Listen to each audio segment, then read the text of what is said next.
sérieux. Une des premières choses à faire lorsque vous démarrez ce business, c'est de lire le livre GoPro d'Eric Worre. Certains l'ont peut-être lu déjà, mais je suis certain que très peu d'entre vous sont capables d'en faire le résumé. Donc comme moi, vous l'avez peut-être lu, mais souvent vous ne l'avez pas intégré. Pourtant, toutes les clés du succès se trouvent dans ce livre. On a de l'or entre les mains, et on ne l'utilise pas, on ne l'applique pas. Je vais donc dans cette vidéo en faire le résumé et l'analyse, afin de vous faire gagner des heures de lecture et de l'efficacité dans votre travail. Et je prendrai donc 10% sur vos prochaines commissions. Ça va, je déconne. Je prendrai que 5%.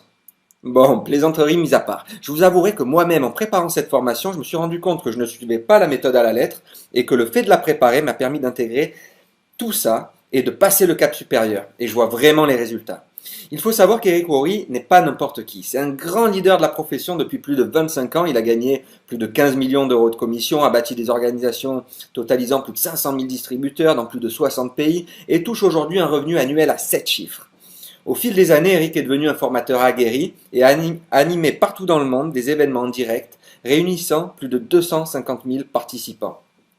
Il a partagé la scène avec les plus grands coachs tels que Anthony Robbins, le regretté Jim Rohn et bien d'autres. Eric termine chacune de ses vidéos avec cet énoncé qui est devenu sa marque de fabrique. Je cite, « Mesdames et messieurs, je vous souhaite de devenir un professionnel du marketing relationnel, que vous deveniez un pro, car c'est un fait bien réel. Le marketing relationnel est la meilleure avenue à emprunter. Proclamons maintenant la nouvelle au monde entier. » Et oui, Eric a vu juste, ce secteur d'activité est en train d'exploser au niveau mondial. Il est d'ailleurs considéré par les entrepreneurs les plus talentueux de notre génération, tels que Bill Gates, Richard Branson, Bill Clinton, Warren Buffett, Robert Kiyosaki et bien d'autres, comme le modèle d'affaires du 21e siècle. Car il s'adapte de manière très pertinente aux changements économiques que nous vivons depuis quelques années. GoPro et les 7 étapes pour devenir un professionnel du marketing relationnel est un livre dans lequel Eric Worre traite des 7 habiletés à développer pour avoir une grande réussite dans cette profession. Le marketing de réseau n'est pas parfait, il est simplement mieux que les autres modèles d'affaires. Voici quelques avantages quand on développe une activité dans le marketing de réseau. Développement personnel, pas de patron, revenu passif illimité, liberté de temps, ouverture internationale, risque réduit, faible investissement de départ, épanouissant, résiste aux crises économiques, etc. Habituellement, un emploi traditionnel ne permet pas d'acquérir ne serait-ce que la moitié de tous ces points positifs que l'on vient d'énumérer. Dans la plupart des modèles économiques traditionnels, quand on veut lancer son entreprise, les investissements et les risques financiers sont beaucoup plus importants, en plus d'un stress permanent. C'est donc définitivement la meilleure manière que je connaisse, non seulement de survivre, mais également de se développer. Alors c'est vrai que tout cela fonctionne très bien, mais il y a un détail que personne ne mentionne. C'est que l'on doit accepter une perte temporaire de l'estime sociale de la part des personnes qui sont encore dans un schéma classique et qui voient d'un mauvais œil ce système alternatif. Vous allez créer chez beaucoup de gens un certain dérangement car vous allez leur présenter un modèle qui va remettre en question le seul schéma qu'ils n'aient jamais connu. Ils vont penser que vous êtes fou parce que si ça marchait vraiment, ça saurait, n'est-ce pas? Beaucoup vont vous dire, tu fais du marketing de réseau? Mais pourquoi tu ne te trouves pas plutôt un vrai travail? C'est justement l'objet de notre mission que de le faire savoir. Mais il est normal de recevoir du négatif lorsque l'on présente une idée nouvelle ou différente de ce que la plupart des gens connaissent. La réalité, c'est que le marketing de réseau n'est pas parfait, il est juste mieux que les autres modèles. Il existe 3 types de personnes dans le marketing de réseau, les imposteurs, les amateurs et les professionnels. Premièrement, les imposteurs, eux, ils traitent notre profession comme un ticket de loto. Ils espèrent gagner un maximum d'argent en fournissant un minimum d'efforts. Ils le voient un petit peu comme un investissement en bourse. Ensuite viennent les amateurs, ils considèrent que la réussite dans ce secteur est liée à la chance et espèrent donc justement avoir ce fameux coup de chance en rentrant dans leur équipe un grand distributeur qui va leur développer leur chiffre d'affaires, ce qui les mettra à l'abri financièrement. Ils pensent aussi que la réussite dépend du fait qu'ils soient rentrés au bon moment dans l'entreprise et donc qu'ils aient une bonne position dans l'organisation. Enfin, nous avons les professionnels qui sont devenus experts en apprenant les habiletés à devenir un professionnel du marketing relationnel, ce qui leur a permis de construire une grande organisation. Alors, je n'ai qu'une seule question à vous poser. Demandez-vous si vous souhaitez être un imposteur, un amateur ou un professionnel. À la fin de cette vidéo, la balle sera dans votre camp. Eh bien, cela va peut-être vous surprendre, mais il existe seulement 7 habiletés fondamentales nécessaires pour réussir dans cette profession. Chacune d'entre elles est très basique. Si le marketing de réseau était une matière à étudier à l'école, ce serait certainement la matière la plus facile à valider. Alors quand j'ai compris ça, j'ai compris que la seule chose dont j'avais besoin pour réussir, c'était de me convertir en un expert de cette profession. Ma réussite ne devait ni dépendre de ma position, dans la société, ni de mon parrain, ni de mon équipe, ou d'autres raisons extérieures, mais uniquement de moi. Seuls les amateurs attribuent leur échec à toutes sortes de raisons extérieures, sauf à eux-mêmes.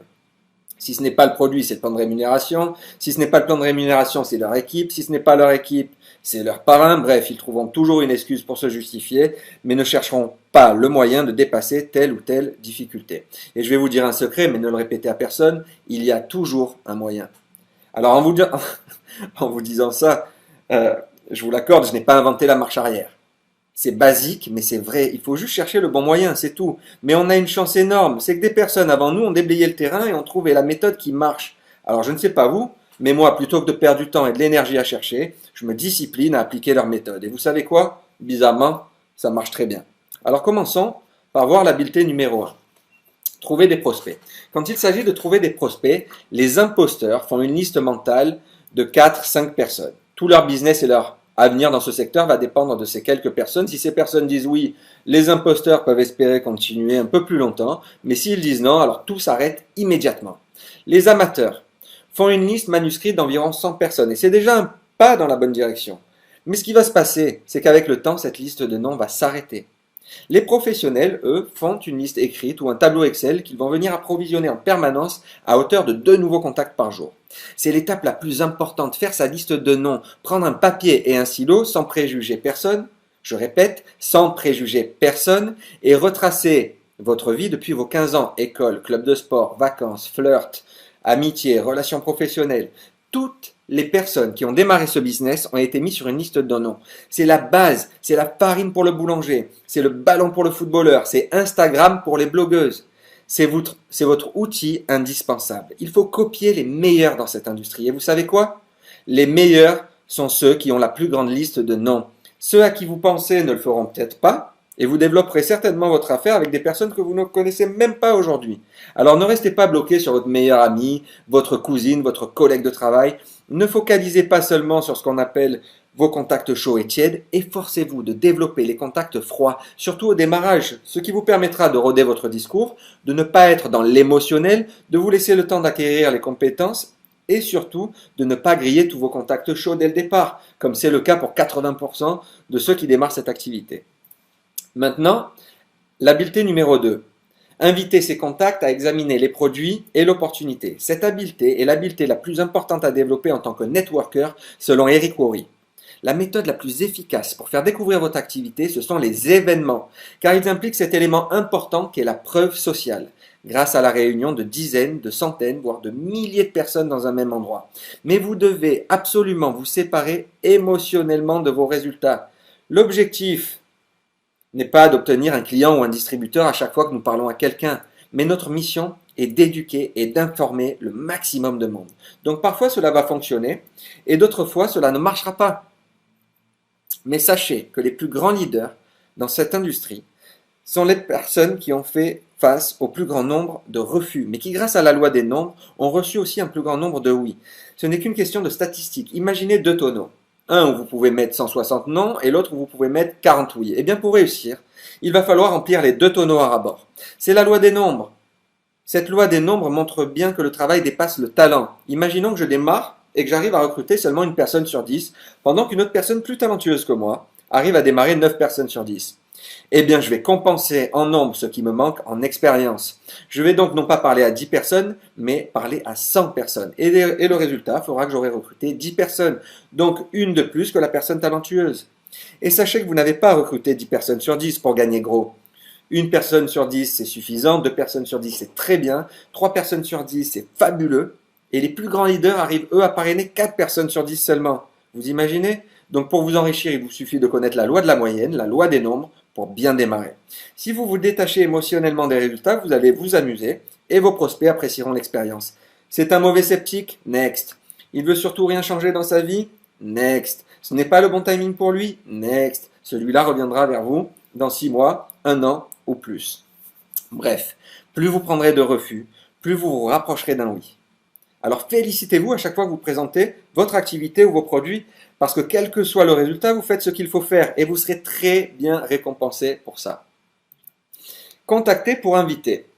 Maintenant, il faut tout simplement contacter pour inviter, pas contacter pour convaincre, pas contacter pour raconter sa vie ou prendre des nouvelles, pas pour raconter le film. Il faut justement dire le moins possible, juste piquer l'intérêt en racontant la bande-annonce, pas le film en entier, sinon cela ne marchera pas, plus personne ne voudra venir voir le film.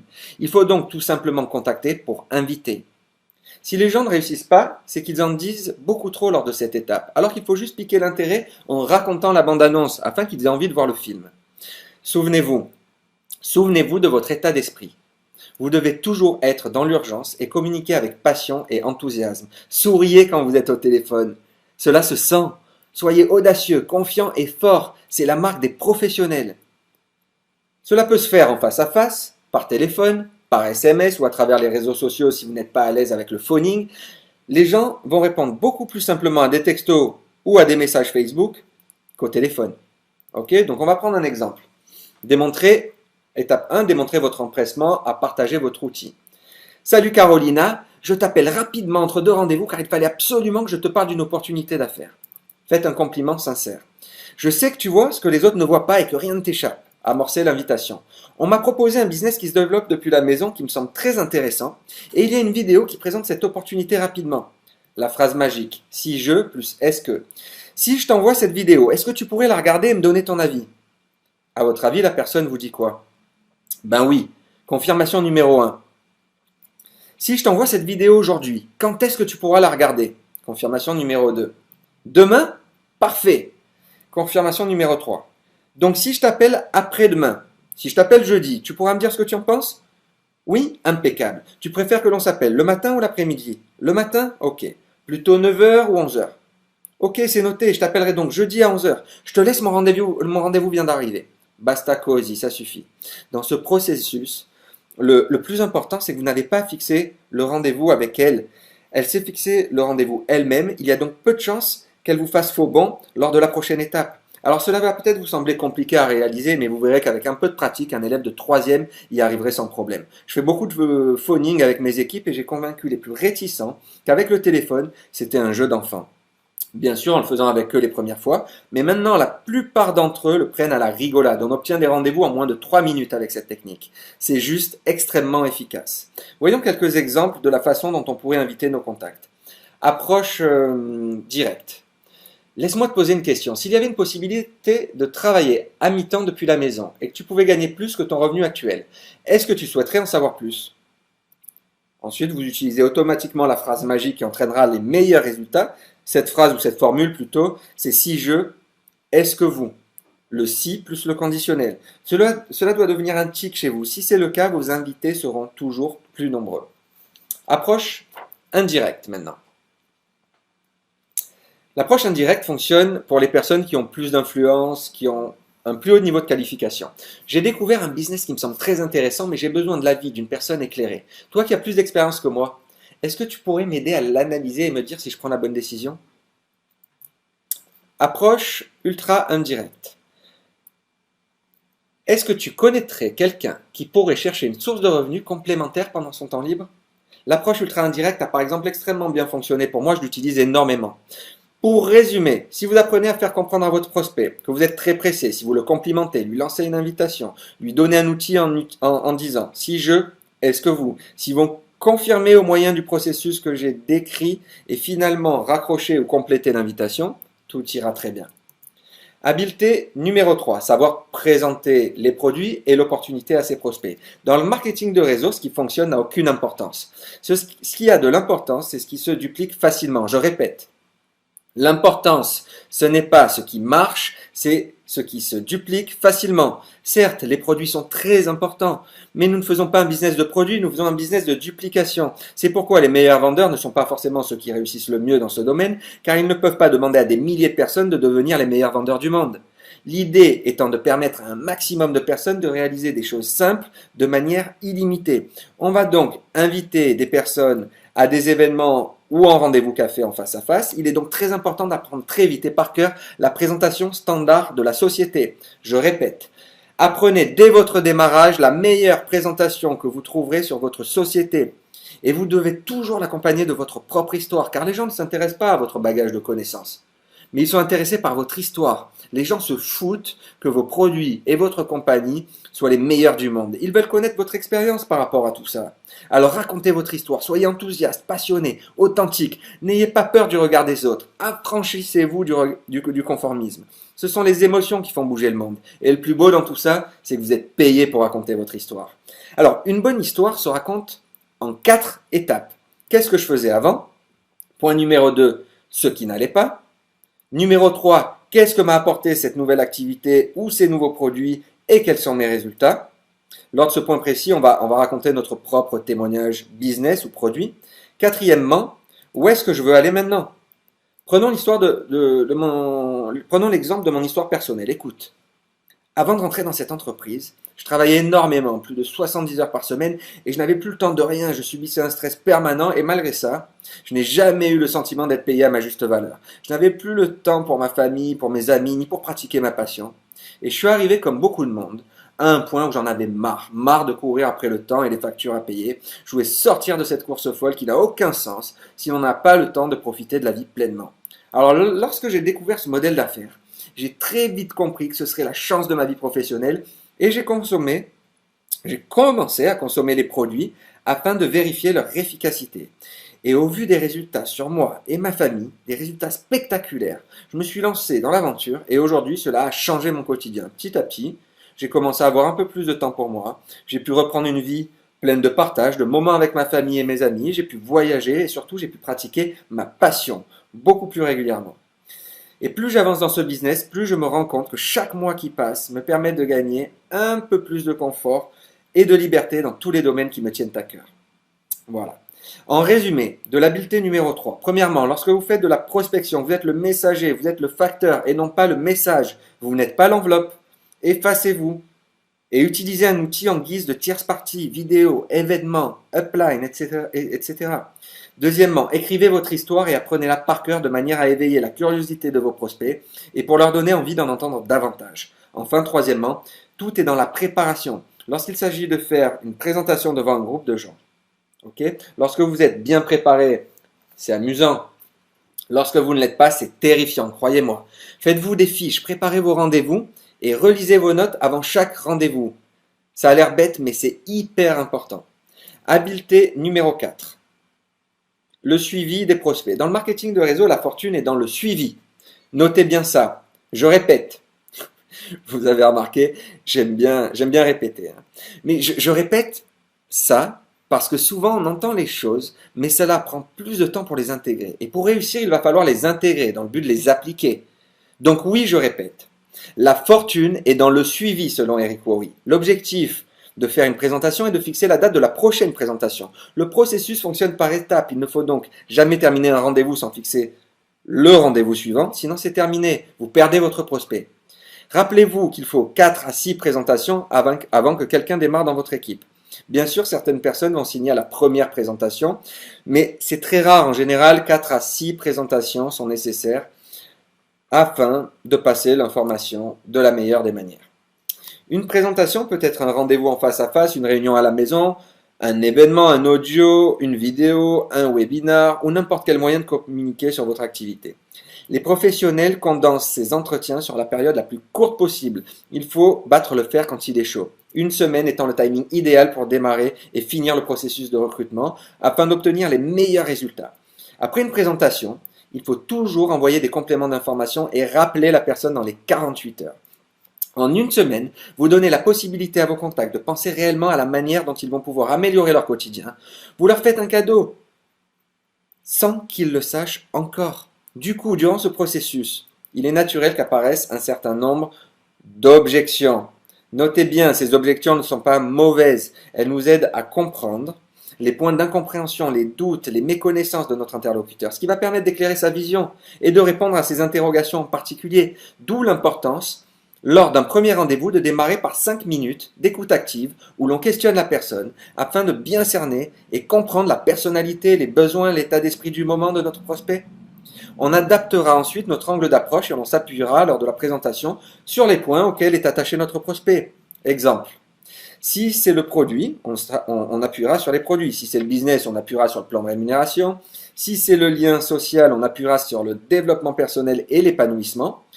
La meilleure manière de répondre à une objection, c'est d'être dans l'empathie. C'est-à-dire de faire comprendre à son interlocuteur qu'on comprend très bien, qu'on le comprend très bien, puisque l'on a été dans la même situation ou que quelqu'un de notre équipe a connu les mêmes craintes, mais que l'on a trouvé une solution.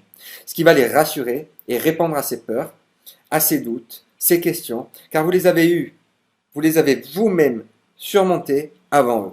Les objections les plus communes sont: je n'ai pas d'argent, je n'ai pas le temps, c'est un système pyramidal, ce n'est pas pour moi, je suis trop jeune, je suis trop vieux, je ne sais pas vendre. Alors, quelle que soit l'objection, il suffit que vous répondiez: je sais comment vous vous sentez. Personnellement, j'ai ressenti la même chose avant de démarrer, mais voilà ce que j'ai découvert. Grâce à cette technique, vous n'êtes pas dans la confrontation, mais au contraire, vous créez un climat de confiance et vous êtes en train de lui faire découvrir une solution à une problématique commune. Quand par exemple quelqu'un me dit: oh, mais c'est un système pyramidal, je dis toujours: ah non, les organisations pyramidales sont illégales et jamais je ne m'engagerai dans des activités illicites. Je pensais la même chose que vous avant de démarrer. Puis je me suis renseigné, je me suis très vite aperçu que le marketing de réseau n'a rien à voir avec le système pyramidal de Ponzi qui est illégal. Les gens confondent souvent les deux car dans les deux cas on utilise un système de parrainage, mais c'est complètement différent. Je peux vous l'expliquer si vous voulez. Voilà. Et dans ce cas, éventuellement, vous expliquez la différence entre les deux modèles. Rappelez-vous que votre but est l'éducation et la compréhension. Si vous croyez vraiment au système et en vos produits, soyez-en fiers. Et ne vous mettez pas dans la peau de celui qui va importuner ses amis. Si vous découvriez une mine d'or et qu'il suffisait de creuser pour que chacun devienne riche et puisse réaliser ses rêves, est-ce que vous n'appelleriez pas tout excité toutes les personnes qui vous sont chères? Bien sûr que oui. Alors détendez-vous, c'est un cadeau que nous leur faisons. Et vous devez être convaincu pour être convaincant. Passons maintenant à l'habileté numéro 5, aider ses prospects à devenir clients ou distributeurs. À la fin de votre présentation, vous pouvez demander à vos prospects plusieurs choses. Qu'est-ce qui t'a le plus plu dans tout ce que tu viens de voir? Sa réponse sera forcément positive dans la mesure où votre question implique une réponse positive dans sa formulation. À ce moment-là, vous allez avoir une piste pour savoir dans quel sens orienter votre discours. S'il dit oui, s'il dit le produit, pardon, alors votre prochain entretien se fera certainement autour du produit. S'il dit la liberté financière, alors votre prochain entretien portera sur l'opportunité d'affaires. Une deuxième question que vous pouvez poser ensuite est: sur une échelle de 1 à 10, combien noterais-tu cette présentation? Enfin, dernière question, qu'est-ce qu'il faudrait pour que cela fasse un 10 sur 10? N'importe quelle note au-dessus de 1 est bonne. Cela est un très bon indicateur pour savoir si la personne est prête ou s'il lui manque des informations pour avancer. Si vous constatez que votre prospect est vraiment intéressé, on le voit à partir d'une note de 7, alors vous pouvez d'ores et déjà lui poser les 4 questions suivantes. Si tu pouvais commencer à temps choisi, combien tu souhaiterais gagner pour que cela en vaille la peine pour toi? Combien d'heures par semaine serais-tu disposé à travailler? Pendant combien de mois es-tu prêt à t'investir? Dernière question, si je pouvais te montrer la manière de gagner tant par mois en travaillant tant d'heures par semaine pendant tant de mois, est-ce que tu serais prêt à commencer dès aujourd'hui? La majeure partie du temps, les réponses à ces 4 questions seront positives. À ce moment-là, vous pouvez établir avec votre prospect un rapide plan d'action afin d'atteindre ses objectifs dans les temps. Si ses attentes sont trop élevées, il faut lui signaler. Lui signaler quoi? Lui signaler de revoir ses objectifs à la baisse ou alors d'augmenter son niveau d'implication. Et s'il ne veut pas avancer avec vous dans cette activité, alors proposez-lui d'utiliser les produits afin de se rendre compte de leur efficacité par rapport à telle ou telle problématique qui pourrait le concerner. Cela afin que ça devienne un consommateur dans votre réseau. Petit rappel, nous créons des réseaux de distributeurs et de consommateurs. Le marketing de réseau, ce n'est pas de la vente directe, car dans la vente directe, on continue d'échanger notre temps contre de l'argent, et si l'on s'arrête de travailler, l'argent ne rentre plus. Alors qu'avec le marketing de réseau, on met en place un système que l'on développe jusqu'à ce qu'il soit autonome, ce qui va générer un revenu passif illimité. Donc on est surtout dans la recommandation plutôt que dans la vente. On fait bénéficier à nos contacts des mêmes avantages que nous sur des produits réellement efficaces. Exemple, écoute, si tu le souhaites, je peux te faire bénéficier de ce produit au même prix que moi. Grâce à moi, tu vas avoir accès à la licence, qui est comme une carte de réduction, afin de bénéficier des prix distributeurs. Et vous vous arrêtez là. Le but n'est pas de marger directement sur eux, mais de les faire rentrer dans le réseau afin qu'ils contribuent à l'augmentation du chiffre d'affaires de notre équipe et qu'ils en parlent autour d'eux. Chiffre d'affaires sur lequel tout le monde est rémunéré. Bon, si vous obtenez un oui, Une réponse positive. Faites remplir la fiche de démarrage. Sinon, vous pouvez leur poser la question, qu'est-ce qu'il te manque pour démarrer? Et vous refixez un rendez-vous derrière. Si vous n'obtenez pas de réponse positive, ce n'est pas grave. Cela signifie uniquement que votre prospect devra participer à d'autres rencontres et événements avant d'être prêt à s'engager, programmer le prochain entretien et répéter ensuite le processus. La maîtrise de cette habileté nécessite de la pratique, mais c'est une habileté qui vous servira jusqu'à la fin de votre carrière. Elle vous sera d'une grande utilité si vous en avez assez d'avoir trop de prospects qui réfléchissent et qui ne passent pas à l'action. Si vous ne savez plus comment relancer une personne qui semble ouverte et prête à démarrer, envoyez-lui un email en lui expliquant la notion de timing, l'importance de prendre sa position rapidement pour ne pas passer à côté d'importants réseaux. Vous pouvez lui proposer d'être en observation active le temps qu'il soit prêt à démarrer en testant les produits afin d'avoir ses propres témoignages à raconter. Habileté numéro 6.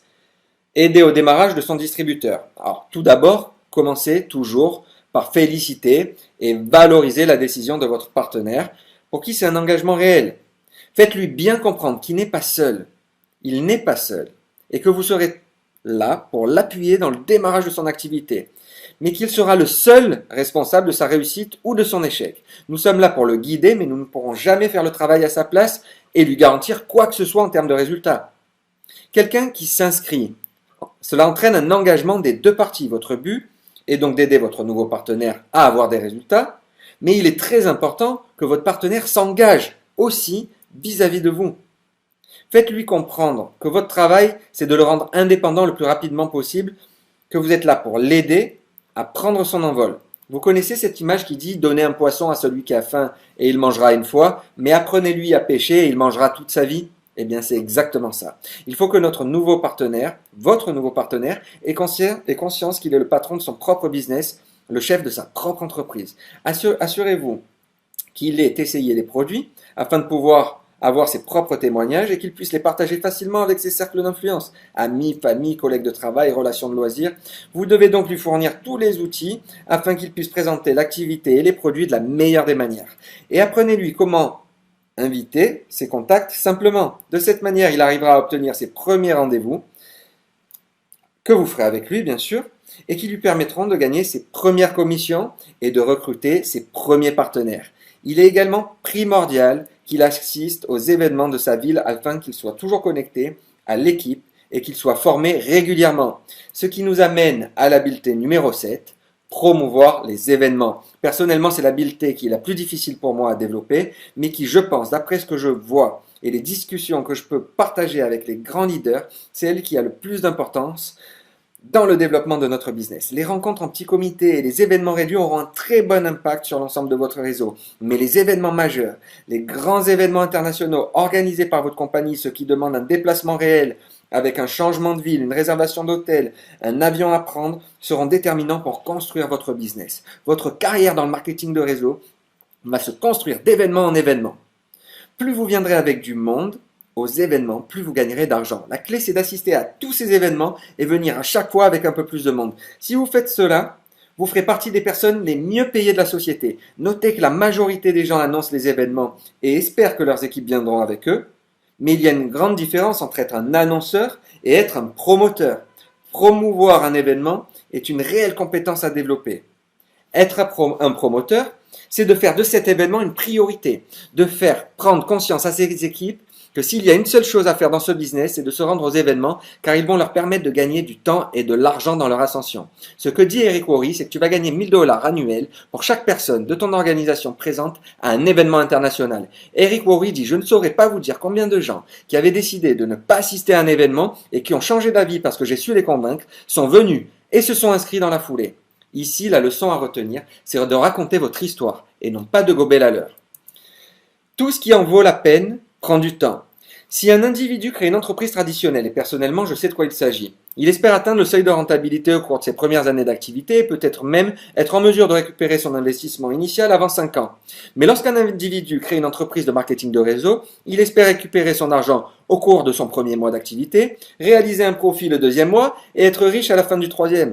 Et lorsque cela ne se réalise pas, il en attribue le blâme au marketing de réseau. C'est comme si les gens ne voulez pas que les lois du monde des affaires s'appliquent à notre profession. Il y a une formule que j'ai pu vérifier et qui fonctionne dans notre industrie, c'est qu'il te faut 1 année pour être compétent, c'est-à-dire comprendre les principes basiques et couvrir tes frais de développement, tout en apprenant à gagner plus d'argent.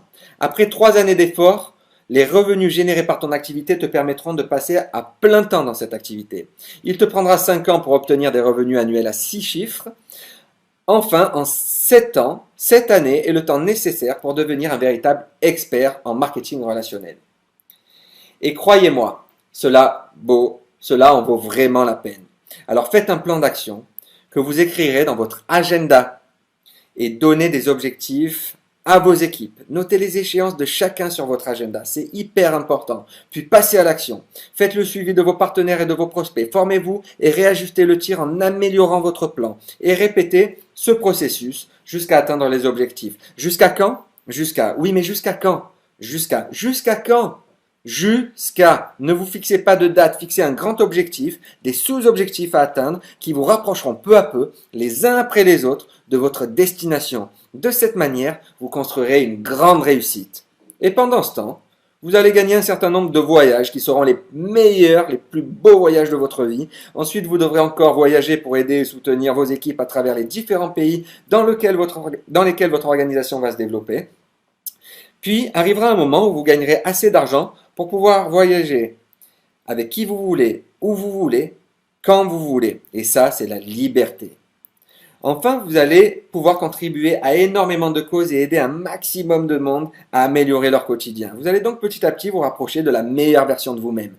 Pour ma part, le marketing de réseau m'a apporté énormément de bonnes choses et si je regarde derrière, je considère que c'est vraiment la meilleure décision professionnelle que j'ai pu prendre. Voilà, c'était le résumé et analyse du livre GoPro d'Eric Worre que je vous invite à lire et à relire avec un marqueur à la main afin de toujours garder à l'esprit les 7 étapes pour devenir un professionnel du marketing de réseau. C'est-à-dire trouver des prospects, inviter ses contacts à examiner les produits et l'opportunité, savoir présenter les produits et l'opportunité à ses prospects, le suivi des prospects, aider ses prospects à devenir consommateurs ou distributeurs, aider au démarrage de ces distributeurs et promouvoir les événements.